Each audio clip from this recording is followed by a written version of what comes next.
আবু হুরায়রা রাদিয়াল্লাহু তাআলা হাদিস বর্ণনা করেন, রাসূল করিম সাল্লাল্লাহু আলাইহি ওয়াসাল্লাম ইরশাদ ফরমান, আল উমরাতু ইলাল উমরা কাফারাতুন লিমা বাইনাহুমা ওয়াল হজ্জুল মাবরুর লাইসা লাহু জাযাউন ইল্লাল জান্নাহ আও কামা ক্বালা সাল্লাতু ওয়াসসালাম।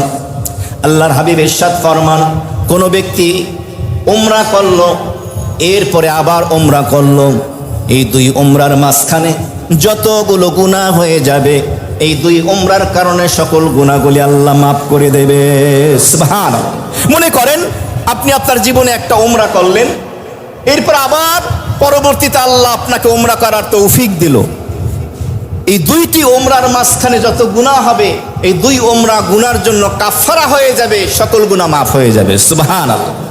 এরপর নবী বলেন, ওয়াল হজ্জুল মাবরুর লাইসা লাহু জাযাউন ইল্লাল জান্নাহ।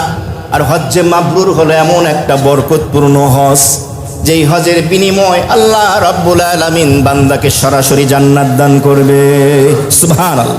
হজ্জে মাবরুর হলো গুনাহ মুক্ত পুত পবিত্র হজ, সেই হজের নাম হলো হজ্জে মাবরুর।